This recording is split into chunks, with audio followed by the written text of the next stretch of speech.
돈도 또 관계도 세상 사는 게 결코 녹록지 않습니다. 제 아는 분이 예전에 쌀이 떨어졌더랍니다. 자식은 배고파 울어대는데 쌀이 없었어요. 30년 전에.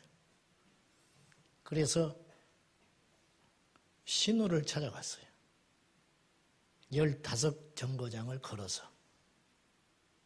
8월 떼약볕 때 가서 사정 얘기를 하면서 돈 좀 빌려주면 다음 달에 꼭 갚으마. 그랬더니 야박하게 없다고 하는데 거기 앉히지도 않고 문 밖에서 문전막대하고 떠나왔는데 그 문 열린 틈으로 보니까 가스레인지에 곰솥에 미역국을 이만큼 끓여놨더라는 거예요. 울면서 15정거장을 다시 돌아서 왔는데 결심했대요. 내가 악착같이 살겠다. 그리고 복수하겠다. 그랬답니다. 모르겠습니다. 훗날에 복수를 어떻게 했는지 모르겠지만은 그것이 서러운 인생이죠.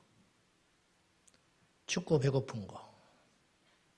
거기다가 몸은 만신창이 병들었다면 그 인생은 얼마나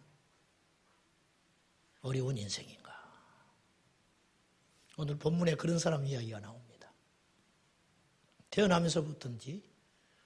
태어난서부터는 아니겠죠. 12년 동안 혈류병 앓았으니까.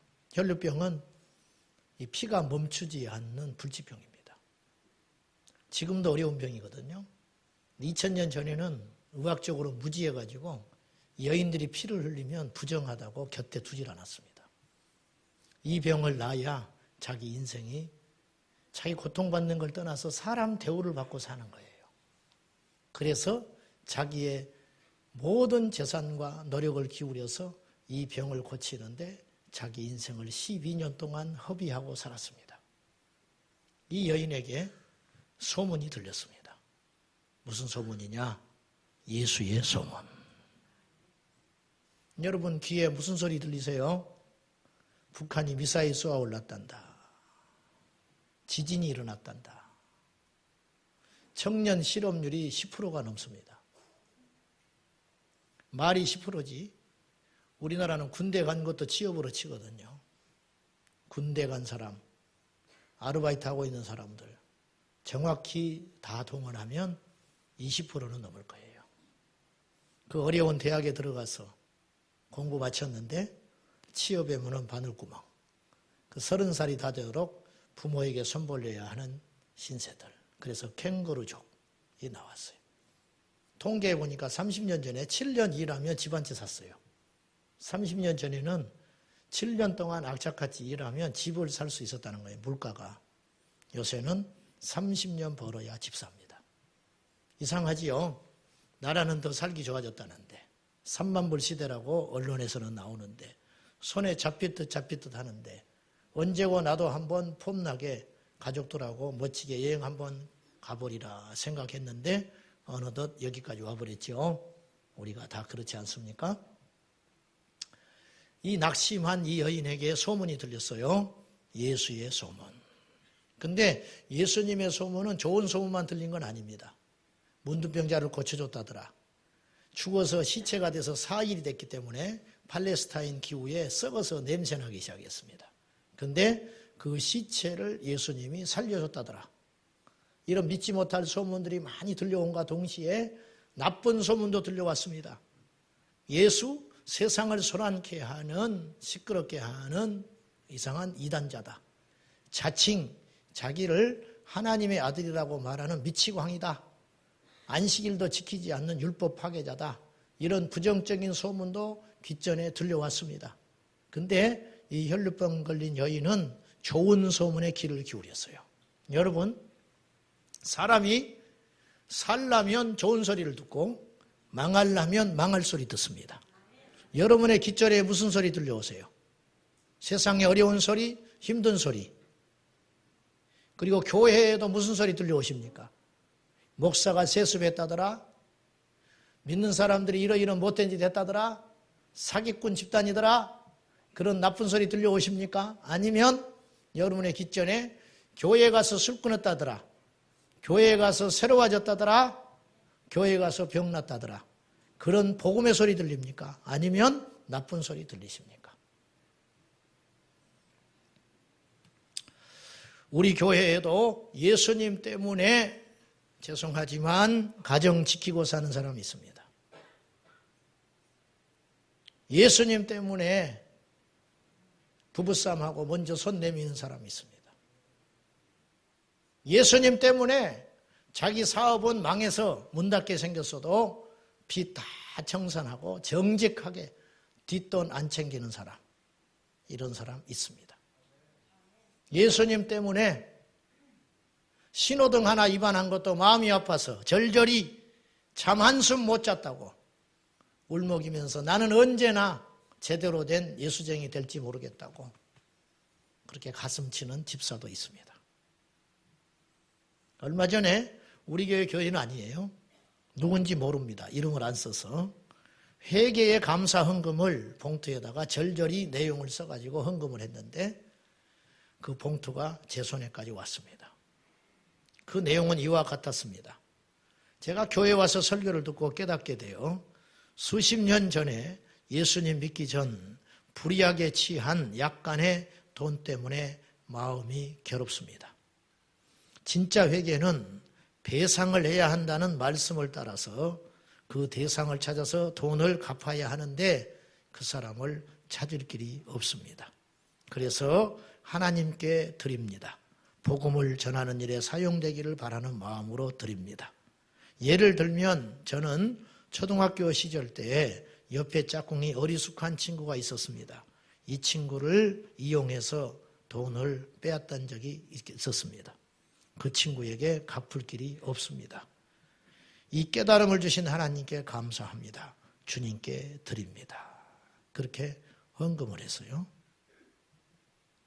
오늘 초대받아서 교회에 오신 여러분, 한 번만 오자. 혹은 성의가 기특해서, 혹은 저렇게까지 하는데, 여러 가지 동기로 이 자리에 오셨는데, 여러분 발걸음으로 온 것 같지만 사실은 그렇지 않습니다. 그 증거가 무엇이냐면, 오고 싶었는데 못 오는 사람도 있고요. 오기 싫었는데 어쩔 수 없이 피할 길이 없어서 온 분들도 여기 있기 때문입니다. 여러분들이 오셔서 어쨌든 마음을 열으셨고 허락하셔서 여러분 마음이 움직여서 여기에까지 오셨습니다. 아까 3부 예배 드리기 전에 보니까 교회 입구에서 뭐가 조금 소라는 소리가 들렸어요. 교회까지 오셨어. 근데 이분은 뭐가 어찌않았는지 다시 돌아갔어요. 소리를 내고. 어쩔 수 없지요. 억지로 안 되는 겁니다. 이 혈류병 걸린 여인이 예수님 만나러 왔는데 방해꾼이 있었습니다. 그건 다름 아닌 너무 많은 사람들. 예수님 앞에 가서 예수님 저 좀 고쳐주세요. 그렇게 기도 부탁할 엄두도 나지 않을 정도로 사람이 많이 모여 있었다는 거예요. 교회에 왔는데 방해꾼이 밖에 있는 게 아니고 교회에 있어요. 제가 이런 사람 이야기 들었어요. 교회 전도받고 왔는데 기도하고 눈 떴더니 앞에 옛날 5년 전에 나한테 사기치고 간 사기꾼이 앉아있더랍니다. 그래서 교회가 사기꾼들이 모였구나. 사람이 만나려면 그렇게 만나지는 거예요. 교회에 왔더니 다 신사적인 줄 알았는데 신사적이질 않아요. 교회에 왔는데 겸손한 줄 알았는데 와서 보니까 교인들도 별것이 없어. 사람 만나러 온 거 아니죠, 여러분? 목사 만나러 온 거 아니죠? 하나님 만나러 오셨잖아요? 마음을 여시고 이 좁은 이 열악한 환경의 이 교회에 여러분이 오셨습니다. 이상하게 들릴지 모르나 우리 교회는 사실은 숫자가 적은 교회는 아닙니다. 그리고 저도 역량이 없어서 다 하지도 못합니다. 주차장도 없지요. 근데 왜 여러분을 초대했을까? 숫자 늘리려고 천만에 0.1%도 저에게는 그런 마음 없습니다. 단지 목사의 양심으로 하나님이 살아계시고 천국과 지옥이 있다는데 우리 성도들의 가족이 예수를 안 믿는다면 다른 사람 전도하는 게 문제가 아니지 않느냐. 우리가 천국이 있다고 말하는 우리들이 우리 가족들이 한 입을 덮고 사는 사랑하는 내 새끼, 내 부모, 내 형제가 교회를 안 다니는데 나만 열심히 교회에 오면 그건 뭔가 앞뒤가 맞지 않는 일 아니냐. 이 숙제 이거 해보고 싶어서 1년 52주 가족 구원 전도 축제 하고 싶은데 그러기에는 쉽지 않은 일이기 때문에 우리가 12월 첫 주 오늘 여러분 초대했습니다. 제가 예전에 20년도 전입니다. 어떤 한 사람을 꼭 전도하고 싶었던 사람이 있었습니다. 공을 많이 들였어요. 밥도 사 먹이고 성경책도 사주고 그래서 한 7, 8번 약속을 지키지 않더라고. 포기해버릴까? 그러는 와중에 이분을 내가 꼭 전도해야겠다는 마음이 커서 어떻게든지 매달렸어요. 그리고 마침내 한 번만 갈게 그러면 그리고 교회를 모시고 왔는데 설교 때 예배를 잘 드려요. 아주 눈이 동그래서 졸지도 않고 설교를 잘 듣더라고. 그래서 뭔가 되겠구나. 그리고 예배 끝나고 나갔습니다. 뭐 느낀 거 없느냐고 내가 물었더니 내 어깨를 툭툭 치면서 그때 내가 전도사 시절 때인데 잘했네. 잘했어. 자네 잘했어. 뭘 잘해요? 이 사람들이 한 사람이 10,000원씩만 헌금해도 얼만가. 자네 목사 되기 잘했네. 내가 그때 주저앉아 버릴 뻔했어요. 똑같이 설교를 들었는데 그렇게 들었구나. 그 생각만 하고 있었구나. 그랬던 사람이 나중에 예수 믿게는 됐습니다. 예수를 믿게 됐는데 이제는 그런 소리 안 하시겠지요.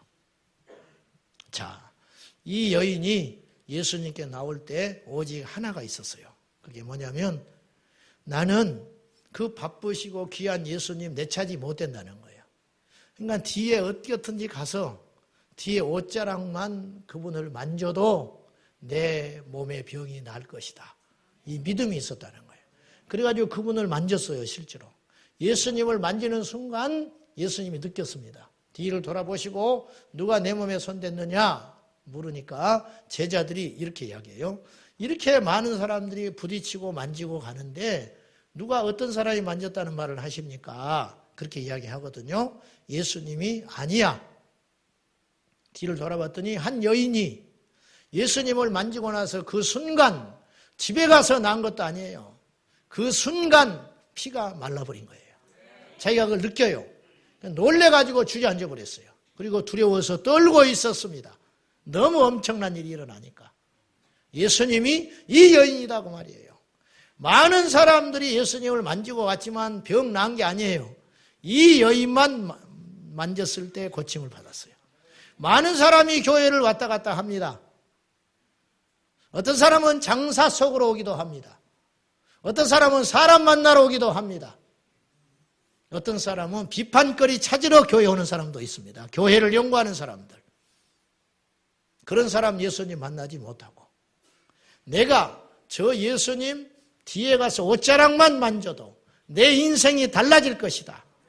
이 믿음 가지고 나오는 사람, 그 사람은 예수님이 만나주신다는 거예요. 얼마나 많은 사람이 교회에 모였느냐가 중요한 게 아니고 얼마나 이 절실한 믿음이 있느냐, 이것이 있어야 한다는 것입니다. 설교하는 사람도 믿음이 없어서 그냥 1시간 설교한다는 개념으로 그 사람은 직업하는 거, 직업.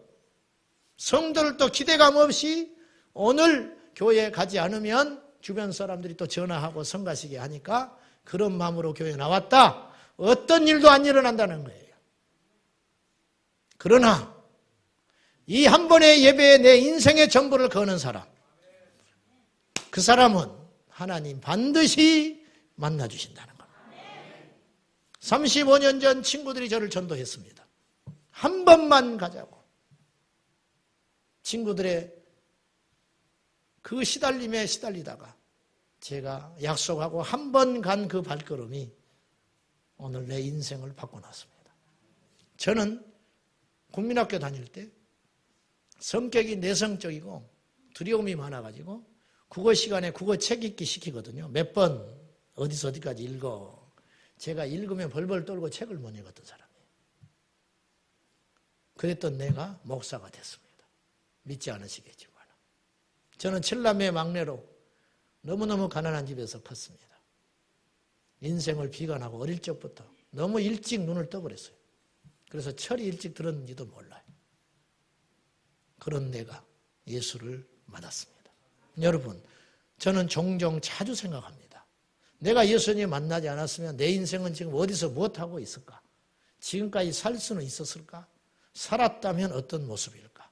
세상의 욕망과 돈을 쫓아가다가 혹시 죄인으로 살지는 않을지, 혹시 다른 사람을 괴롭히는 사람으로 살고 있지는 않을지, 혹은 내가 얻고자 하는 것을 얻기는 얻었지만 만신창이 되고 더러워펴진 내 인생 가운데 허무함을 가지고 살아가고 있지는 않을까?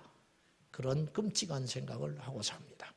내 인생에서 제일 잘한 거, 예수님 믿기로 작정한 그날. 저는 그날이 내 인생을 바꿨다고 감히 말씀드려요. 성경에는요, 예수님 만나서 인생의 대역전 드라마를 쓴 사람들의 이야기로 가득합니다. 모세는 살인자였어요. 나이 40에 사람을 때려 죽인 살인자. 그랬던 모세가 하나님 만나서 이스라엘의 지도자가 됩니다. 다윗은 왕은 왕이었지만 거만하여 다른 아내를 빼앗고 간통하며 그 외간 남자를 죽여버린 살인자였습니다. 그러나 그 다윗이 하나님 앞에 용서함 받고 이스라엘의 새로운 왕이 됩니다. 현장에서 간호하다 잡혀온 여인이 있었어요. 여러분, 은밀히 그 죄 짓다가 들켜도 이건 너무너무 부끄럽고 수치스러운 일이에요. 그런데 현장에서 잡혀가지고 현장범으로 옷이 찢겨진 상태로 질질질 머리채 잡혀서 끌고 나왔다면 그 사람은 끝난 인생이에요. 무리들이 모여가지고 돌로 쳐 죽인다고 예수께 고발을 합니다. 예수, 당신은 이 여인을 어떻게 하겠소? 예수님이 너희들 중에 죄 없는 자가 먼저 치거라. 아무도 돌을 들어서 이 여인을 치지 못했습니다. 돌이켜보면 다 죄인이기 때문에. 모두 양심에 찔려서 돌아간 후에 덩그러니 남은 이 여인에게 예수님이 말씀합니다. 너를 정죄하던, 너를 욕하던 자들이 있느냐? 없습니다. 나도 너 욕하지 않아. 나도 너 정죄하지 않아. 돌아가. 그 대신 부탁한다. 다시는 죄짓지 말라. 그리고 예수님을 새롭게, 예수님이 이 여인에게 새로운 인생의 길을 열어주셨다는 거예요. 아버지는 폐병으로 죽고 어머니는 외간 남자와 눈이 맞아서 도망가 버린 생사불명.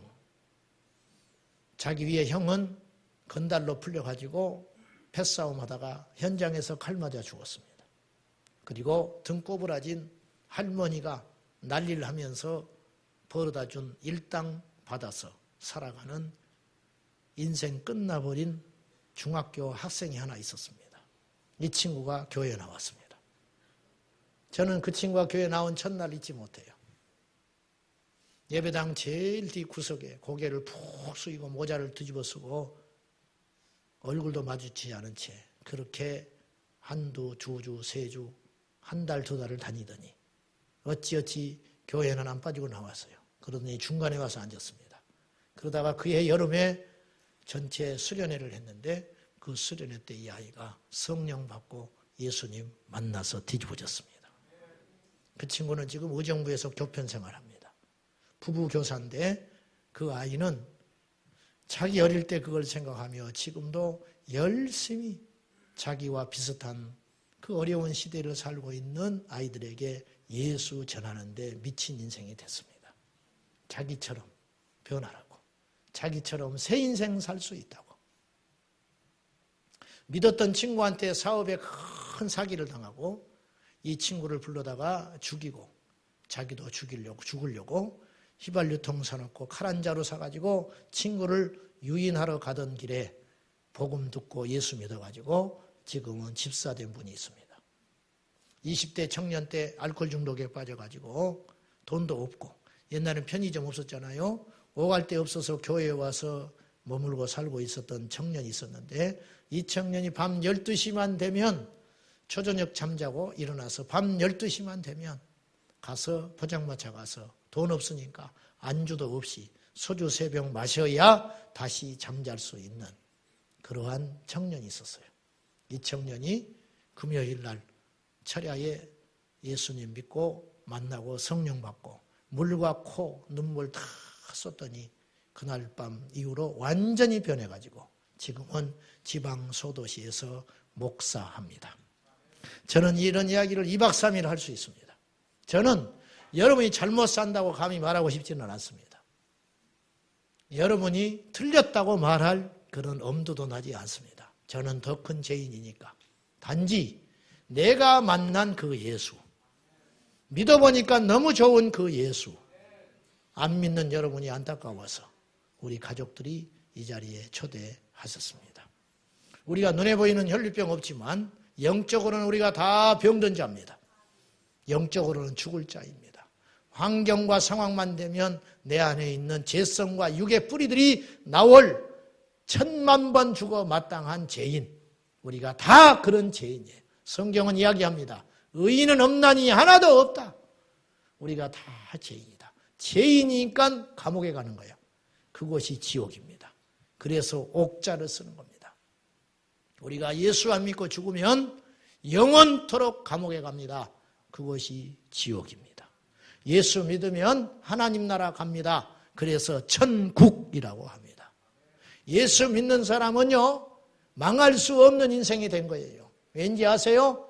예수 믿어도 병듭니다. 예수 믿어도 사업이 안 될 수 있습니다. 그러나 예수님만 붙잡고 죽으면 그 사람은 죽어도 천국 갑니다. 그러니까 망하지 않는 것이지요. 예수 떠난 인생, 재벌이라도 아무리 이 세상에서 노벨 평화상을 받는 위대한 존경받는 인생이라 할지라도 그가 죽은 다음에는 영원한 감옥에 갈 자이기 때문에 그 인생은 실패한 인생입니다. 확률은 절반이지요. 천국이 있든지 없든지 하겠지요. 지옥이 있든지 없든지 하겠지요. 50% 확률. 여러분 50%면 걸어올 만하지 않습니까? 저는 100% 믿지만은 안 믿는 사람도 50% 확률 아니냐고 말이요. 근데 하나님의 나라 천국과 지옥은 있다고 성경은 이야기할 뿐만 아니라 이 세상에 징조들이 있는데 그게 뭐냐? 귀신이 있지 않습니까? 귀신이. 보이지 않지만 영들의 세계가 있지 않습니까? 모든 종교마다 내세가 있다고 말하지 않습니까? 모습과 방법은 다르나. 왜 그럴까요? 왜? 있기 때문에. 있기 때문에 영은 본능으로 하는 거예요. 여러분, 죽음으로 끝이라면 사람이 왜 죽음을 두려워하겠습니까? 끝인데 왜 무서워하겠어요? 끝이 아니기 때문에 무서운 거예요. 내 영은 아는 거예요. 그래서 이 생애를 집착하는 거예요. 그래서 모든 사람에게 죽음은 두려운 것입니다. 그런데 예수 믿는 사람은 죽음을 극복합니다. 정말입니다. 청송교도소 근무했던 박효진 장로님, 세상을 떠들썩게 한 조직폭력, 폭력변이 어쩌고 저쩌고 대단한 사람도 마지막 사형 현장 앞에서는 오줌 싸버리고 주저앉아 버린대요. 무서워서. 벌벌벌 떨면서. 그런데 그 속에서 늦게 예수 믿은 사람이 있어요. 그 사람들은 부르면 안답니다. 그리고 다 정리하고 큰 인사하고 할렐루야 찬송하며 자기 발로 사형 현장을 걸어간다는 거예요. 이게 공식이라는 거예요. 모든 사람이 그랬다는 거예요. 모든 사람이. 응급실에서 근무하는 간호사 말을 들어보면 영적 세계는 있다고 분명히 이야기해요. 죽는 순간에 자기는 똑똑히 느낀대요. 이 사람이 믿는 사람이었는지 안 믿는 사람이었는지 죽음 앞에 직면하여 어떤 태도를 보이는지가 똑똑히 보인다는 거예요. 사랑하는 여러분, 하나님은 살아계십니다. 그 하나님을 만나서 우리 인생에 아무리 인생의 고비, 어려운 시련이 있다 할지라도 포기하지 말고 여러분이 예수 믿으면 다시 시작할 수 있습니다. 예수 믿으면 하나님이 도와주십니다. 예수님 만나면 절망에서 희망으로, 어둠에서 빛으로, 어떤 상황에서도 기죽지 않고 힘있게 다시 일어날 수 있습니다. 여러분의 가정에 이 예수 복음이 들어가서 여러분의 자녀와 후대들이 하나님 앞에서 반듯하고 온전한 믿음의 가문이 꼭 되셔서 새로운 역사 써가시기를 주님의 이름으로 축복합니다. 교회를 가다가 음주운전 차에 불의의 사고로 차가 불이 붙어가지고 온몸에 55% 3도 화상을 입은 이지선 양, 지선아 사랑해라는 책을 썼죠. 그래서 30만 부가 팔렸는데 이 자매의 간증을 여러분이 잠깐 보시고 예수를 믿는 사람은 어떤 역경에서도 어떻게 살아가는지 여러분이 한번 보시기 바랍니다. 대학교 2학년 때였던 것 같아요. 그 성가대에서 그 특별 찬양 예배 드리던 날 좀 열심히 하라고 딱 한 번 마이크 주신 적이 있어요. 근데 열심히 하고 났더니 끝나고 나서 지휘자님이 네 마이크는 꺼져 있었다면서 이렇게 놀리셨던 날의 사진인데요. 인터뷰 중에 어떤 분이 저 사진을 보면서 이런 질문을 하셨어요. 옛날 저 모습으로 돌아갈 수 있다면 어떻게 하겠냐고. 제 대답은 바보같이 들리실지 모르겠지만 돌아가고 싶지 않습니다 였어요. 저는 이제 7년이 더 지났어요. 이제 더 큰 목소리로 더 확신에 차서 그 대답을 할 수 있을 것 같아요. 왜냐하면 정말로 중요하고 정말로 영원한 것은 눈에 보이지 않는 것 안에 있다는 사실을, 그 진리를 제가 깨달았기 때문이에요. 시간이 흐를수록 겉사람은 낡아지고 후패해지지만 속사람은 날로 새로워지는 은혜를 제가 입었어요. 이 안에 절대로 포기할 수 없는 그 보물들을 너무나 많이 담게 하셨는데요. 이것들을 버리고 예전의 모습을 갖겠다고 마음 뺏겨 하는 일은 참 어리석은 짓인 것 같아요. 근데 자꾸만 세상은 눈에 보이는 것이 중요하지 않겠냐고, 그것들이 마치 영원할 것처럼 우리를 세뇌시키고 계속 가르치고 있는 것 같아요. 근데 하나님의 법칙은 그런 것 같지 않아요. 저는 그래서 하나님도 눈에 보이시지 않는 것 같아요. 우리 삶이, 여러분의 삶이, 이 귀중한 생명이 정말 중요하고 정말 영원한 것이 무엇인가 생각하면서 그것들을 위해서 달려가시는 인생이, 그런 삶이 되시기를 축복하고 싶고요. 저는 이렇게 다 가려지지 않는 상처를 가지고 살아요. 근데 더 꺼내놓고 이야기하기 쉽더라고요. 우리 사는 이 땅이요, 천국이 아니기 때문에요. 우리가 크고 작은 어려움들 겪게 되고 정말 어쩔 수 없이, 정말 어쩔 때는 친구들에게조차, 가족들에게조차 꺼내놓을 수 없는 이야기들이 여기에 차곡차곡 쌓여가는 것이 인생이라는 사실 저도 배우게 돼요. 내 마음인데요, 나도 어찌할 수 없는 마음이 될 때가 있었어요. 꼭 돈이 없어서가 아니라요, 너무나 가난해서 뭘 더 달라고 말해야 될지 모를 만큼 너무나 가난해서 앉으면 아버지 이 소리밖에 부를 수 없었던 때가 있었어요. 근데 그 마음에요, 하나님 그러시더라고요. 참 너 되게 불쌍하다 그러신 게 아니라요, 심령이 가난한 자 복이 있나니 천국이 저희 것임이라 하셨더라고요. 너무나 가난했던 제 마음에 하나님 천국을 주셨어요. 제가 하나님이 다스리시는 그 나라에 지금 살고 있어요. 천국이 아닌 이 땅을 살면서 천국을 누리면서 살 수 있다는 거, 저는 가장 큰 복인 것 같아요. 지금 이 시간 어느 자리에 그 가난한 마음을 가지고 이 교회에 나오신 분이 계시다면 저에게 그러셨던 하나님, 동일하게 세상은 감히 상상할 수도 없는, 건드릴 수 없는 그 천국을 선물로 주시기를 기도합니다.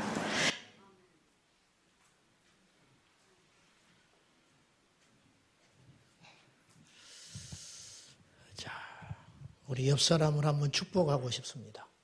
한번 이렇게 이야기해 볼까요? 당신은 사랑받기 위해 태어났습니다. 그런가요? 다시 한번 인사하죠. 당신은 사랑받기 위해 태어났습니다.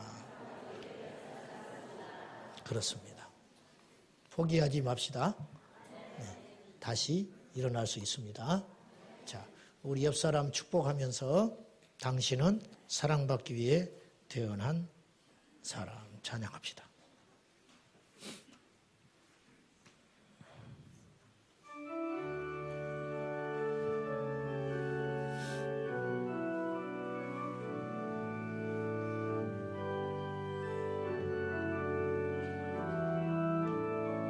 자, 축복합니다. 당신은 사랑받기 위해 태어난 사람, 당신의 삶 속에서 그 사랑받고 있지요. 당신은 사랑받기 위해 태어난 사람, 당신의 삶 속에서 그 사랑받고 있지요. 태초부터 시작된 하나님의 사랑은 우리의 만남을 통해 열매를 맺고, 당신이 이 세상에 존재함으로 인해 우리에게 얼마나 큰 기쁨이 되는지.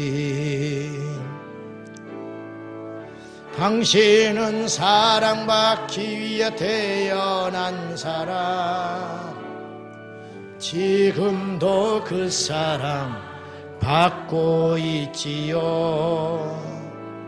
당신은 사랑받기 위해 태어난 사람, 지금도 그 사랑 받고 있지요. 축복합니다.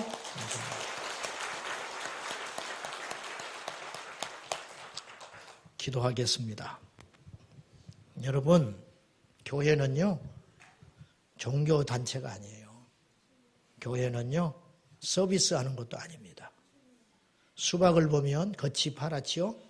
녹색인데 속에는 빨갛듯이 사람들은 교회를 잘 알 것 같지만 모르고 있습니다. 교회는요, 그런 것이 아니에요. 교회는 하나님의 집입니다. 오늘 여러분들을 하나님이 기다리고 계셨습니다. 교만한 마음 내려놓으시고 구경꾼 되지 마시고 오늘 꼭 겸손하게 예수님 만나고 가십시오. 하나님 감사합니다. 오늘 이 자리에 귀한 분들을 이렇게 보내주셔서 감사합니다. 교인되지 않게 하시고 예수님 만나는 하나님의 자녀되게 해 주십시오.